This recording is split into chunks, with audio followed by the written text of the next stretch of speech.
لیکن دوسرے کا حق مان کر کے آیا تھا، اس کے باوجود یہ جہنم کے اندر جا رہا۔ حضور نے فرمایا صحابہ تم جانتے ہو کہ مفلس کون ہے؟ صحابہ کرام نے فرمایا یا رسول اللہ جس کے پاس روپیہ پیسہ نہ ہو وہ مفلس ہے۔ صحابہ اللہ کے نبی نے فرمایا نہیں۔ صحابہ کرام نے فرمایا یا رسول اللہ کون مفلس ہے؟ سب سے زیادہ غریب کون ہے؟ اللہ کے نبی نے فرمایا قیامت کا دن ہوگا، ایک انسان آئے گا اپنے پاس تمام نمازیں اس کے پاس ہوں گی، تمام روزے اس کے پاس ہوں گے، تمام نیکیاں اس کے پاس ہوں گی، لیکن نتیجہ یہ ہوگا کہ وہ انسان دوسرے کا حق مان کر کے آیا ہوگا، کسی کے کیسے دبائے ہوگا، کسی کا کیسے دبائے ہوگا۔ وہ انسان جب آئے گا اللہ کے پاس اور وہ انسان جس کا حق دبایا تھا تو وہ جب حق دلایا جائے گا اس کے پاس دینے کے لیے کچھ نہیں ہوگا۔ حضور نے فرمایا کسی نیکیاں جس کو دیتے جائیں گی اور پھر بھی اگر اس کا حق بچ گیا اس کے الٹی سے لاد دیے جائیں گے۔ فرمایا حضور نے کہ انسان سب سے بڑا مفلس ہے کہ نیکیاں بہت ساری لے کر آیا تھا لیکن جنت میں نہیں جا سکا بلکہ جہنم کا حقدار بنا۔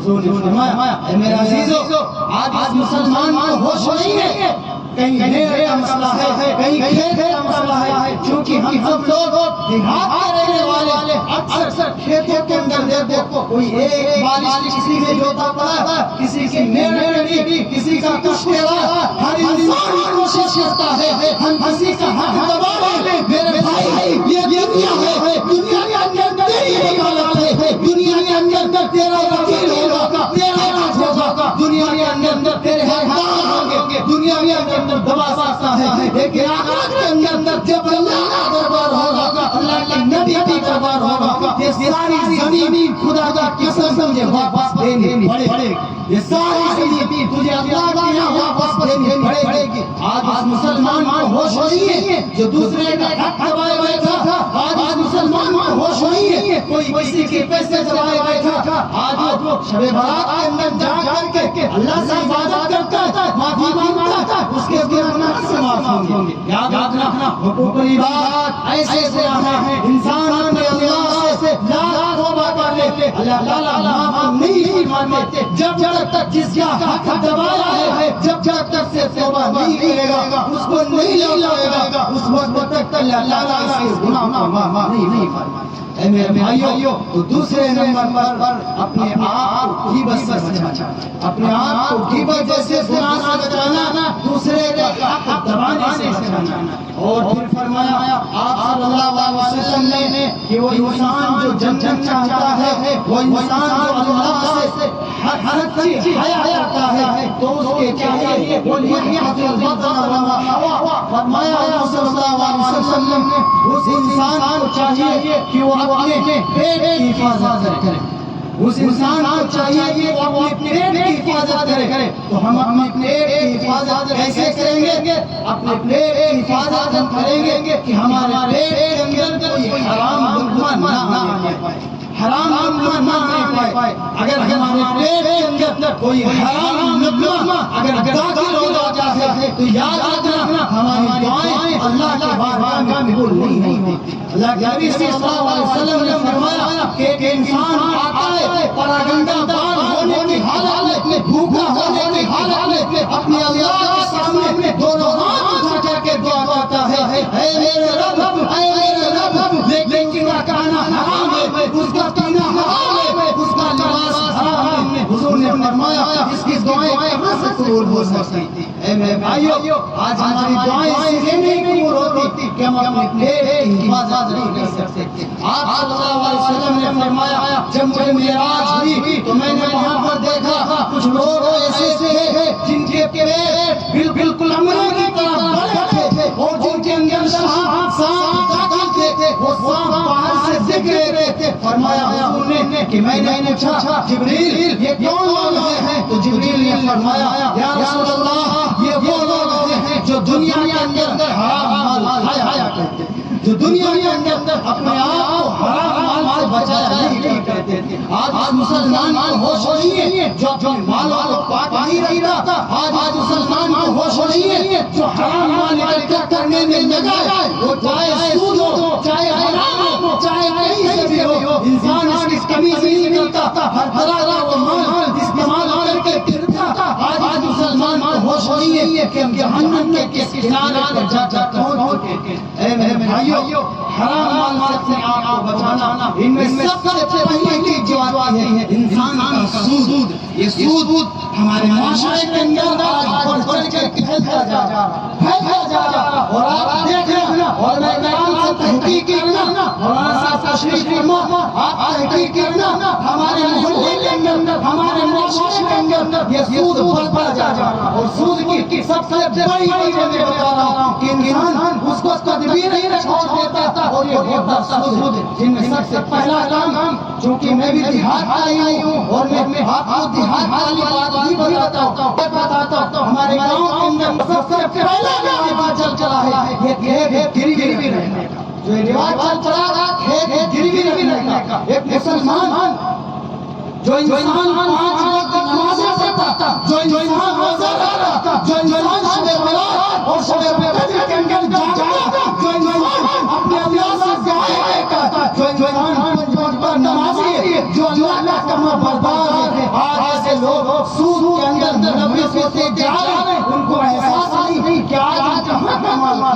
یہ کھیت گروی رکھنا، اس میں یہ ہوتا ہے۔ اب دیکھ لینا اگر یہی ہے تو ورنہ سود نہیں ہوگا، اگر یہی ہے تو عموماً یہ شرط ہوتی ہے کہ اگر کسی کو 50,000 روپے کی اگر ضرورت پڑتی ہے، وہ کسی کے پاس جاتا ہے جس کے پاس پیسے ہوتے ہیں کہ بھائی صاحب مجھے 50,000 روپے کی ضرورت ہے، تو بھائی کہتا ہے کہ بھائی آپ کوئی چیز رکھ رہے ہیں تو کھیت گروی رکھ رہا ہے انسان، بھائی کھیت گروی رکھ رہے ہیں، جب ہمارے پاس ہوں گے تو ہم واپس چھڑا لیں گے، تو وہ انسان کھیت گروی رکھ رہا ہے، وہ ساتھ کھیت گروی رکھ رہے ہیں، اور وہاں سے کچھ پیسے جو ان کو وہ دیتا ہے وہ لے کر آتے ہیں۔ مثال کے طور پر اگر کوئی شخص 2 سال تک 3 سال تک پیسے واپس نہیں کر سکا، تو جس کے پاس کھیت تھا وہ کھیت کا غلہ کیا کرے گا؟ وہ کھیت کا غلہ استعمال کرتا ہے، وہ کھیت کا غلہ کھاتا ہے، پھر اگر 2 سال کے بعد اس کے پاس پیسے ہوئے تو جب دینے جاتا ہے تو آپ بتائیں وہ دینے والا وہ 45,000 لیتا ہے یا 50,000 پورے لے لیتا ہے؟ 50,000 پورے لے لیتا ہے۔ پھر اگر 50,000 پورے لے لیتا ہے، بیچ میں یہ جو غلہ کھایا یہ غلہ کیسا ہو؟ بیچ میں یہ غلہ کھایا یہ سری سود ہے، اور یہ سود حرام ہے، نہ اس کا کھانا جائز، نہ اس کی شادی جائز، نہ اس کے گھر میں بڑی جائز، اس کا کاروبار حرام ہے، اس کا کھانا حرام ہے، اس کا رزق حرام ہے، اس کا چائے اور ناشتہ حرام ہے۔ اس انسان کے پاس اگر کوئی چائے پیے گا یہ وعدہ ہے، اللہ قسم اس انسان کی دعائیں اللہ بارگاہ میں قبول نہیں ہو سکتی جب تک اپنا رزق پاک نہیں کرے گا۔ اے میرے عزیزو، یہ گناہ ہمارے معاشرے کے اندر پھیلا جا رہا ہے۔ بھائی شادی دیوار مطلب ایسے ہی نکل گیا، شادی جائز ہے درست ہے الگ بات ہے، تو میرا عزیزو بہرحال کھانا حرام آتا ہے، اس سے ہمیں اور آپ بچنا چاہیے۔ ایک ہوتا ہے کٹوتا، اس کو ہم کٹوتا کہتے ہیں، تو کٹوتا میں کوئی حرج نہیں ہوتی، بھائی کرتا ہے اتنے پیسے کم ہوتے چلے جاتے، تو ایک الگ مسئلہ۔ لیکن یہ گناہ ہمارے معاشرے کے اندر اگر ہے تو باضابطہ اللہ کے واسطے اس گناہ کو ختم کریں، اللہ کے واسطے اس گناہ سے توبہ کریں، ورنہ آپ شب برات کیا، شب قدر کیا، رمضان کا مہینہ کیا، جمعے کا دن کیا، دنیا کا کوئی دن ہو، اللہ کے سامنے انسان کھڑے ہو کر بولتا ہو، ہاتھ مار کر عبادت کرتا ہو، نماز پڑھتا ہو، روزہ رکھتا ہو، لیکن اللہ کے قسم نہ اس کی نماز قبول ہوگی، نہ روزہ قبول ہوگا، نہ حج قبول ہوگا، اس کی کوئی عبادت نہیں ہو سکتی۔ اے میرے بھائیو، ہمیں آپ کو گناہ سے بچنا، ہمیں آپ کو اگر ہم چاہتے ہیں ہمارا رب نظر میں دیکھے تو ہمیں سب سے پہلے اپنے آپ کو، اپنے مال کو حرام سے پاک کرنا ہوگا، اپنے مال کو حلال کرنا ہوگا۔ یہ چیز ہم سب سے ذخیرہ آخرت بنے گی۔ اور ایک وجہ اور میں بتاتا ہوں، اور بہت چار وقت لینا چاہتا ہوں اگر اجازت ہو تو ایک بات اور بتاتا ہوں، ہمارے معاشرے میں یہ پھیلتے جا رہے ہیں، اور بات یہ ہے کہ عام طور سے اپنے گھروں سے لوگ اپنی بیٹیوں کا بائیکاٹ کر دیتے تھے. جاؤ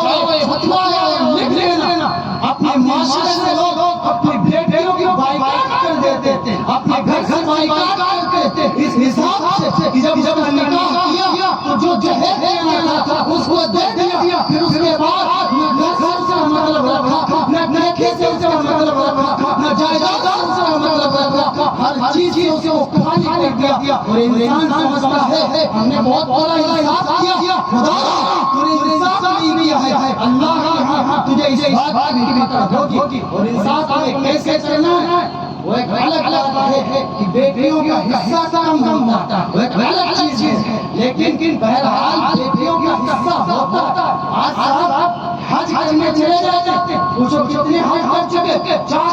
3 حج کر چکے, گھر مسئلہ دیکھو تو بیٹیوں کا حصہ بائیکاٹ بیٹے کے حوالے کر دیا. اور نتیجہ یہ ہوتا کہ بیٹیاں نہ کیش پاتی ہیں, نہ گھر سے پاتی ہیں, نہ خیالات سے پاتی, ہر جگہ اس کو ہم بائیکاٹ کر دیتے. ہمارے سامنے ایک ایسا واقعہ پیش آیا, ہم نے بہت افسوس کیا اور ہم نے یہ سوچا آج ان کے والد اگر انصاف کر کے جاتے تو اللہ قسم آج ان کو یہ دن دیکھنا نہ پڑتا. اور ہوا یہ کہ گاؤں قریب میں تو وہاں کی ایک خاتون جس کا نکاح جہاں سے ہوا تھا, جس کا نکاح جہاں سے ہوا تھا, پھر وہاں سے جب شوہر سے کچھ بننا پڑی تو بہرحال طلاق تو نہیں ہوئی, لیکن وہ شوہر کئی سال ہو گئے, کئی سال ہو گئے وہ لینے نہیں آیا. وہ بیٹی اپنے بھائی کے گھر رہتی تھی, کبھی بھائیوں کے ٹھیکرے کھاتی, کبھی بھائیوں کے, ماں باپ کو انتقال ہو گیا, اب وہ جائے کہاں جائے.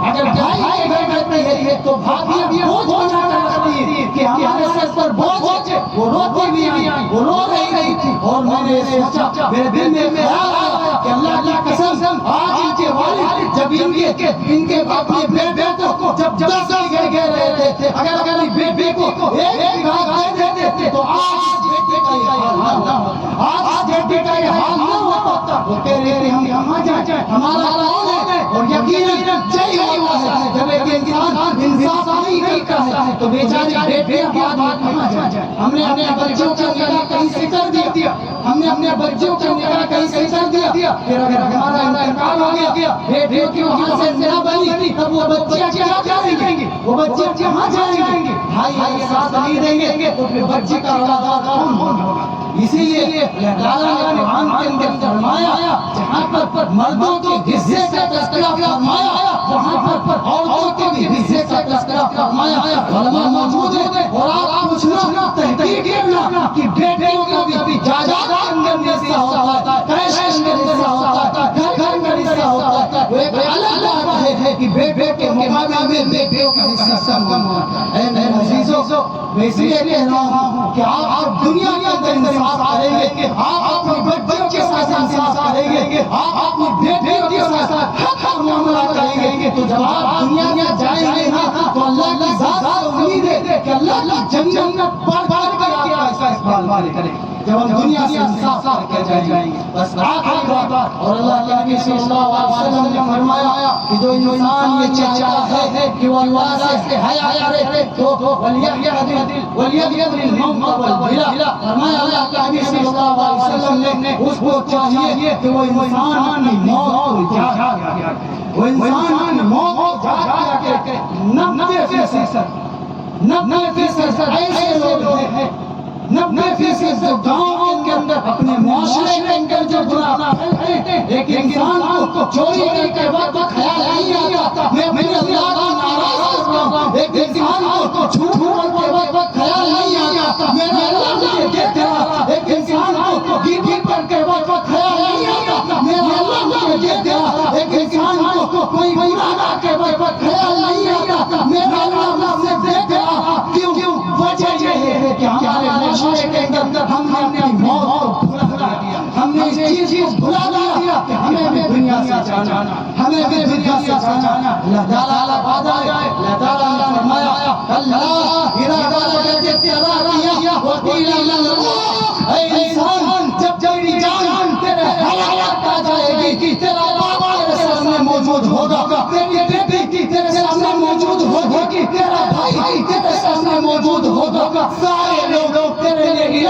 توبہ کریں گے، سارے لوگ تیرے علاج کی فکر کریں گے۔ اللہ تعالیٰ فرماتے ہیں کہ ہر لوگ علاج کی فکر کریں گے، وَظَنَّا أَنَّهُ الْفِرَاقُ، مرنے والا جانتا ہے کہ آج یہ میرے علاج کی فکر کر لے، مرنے والا سمجھ جاتا ہے آج میرا آخری وقت آج۔ اے میرے بھائیو، ہم سب موت ہمیشہ یاد رکھیں گے تو اللہ کی ساتھ امید ہے انسان گناہوں سے بچے گا۔ شرط یہ ہے ہم اللہ کے سامنے کھڑے ہونے کو یاد رکھیں، اللہ کے سامنے رونے کو یاد رکھیں، اللہ کے سامنے توبہ استغفار کو یاد رکھیں، پھر ہم سب کو ان گناہوں سے بچنا آسان۔ اے میرے بھائیو، اللہ کی ساتھ امید ہے اور آپ سے امید ہے کہ آپ توبہ کریں گے انشاءاللہ۔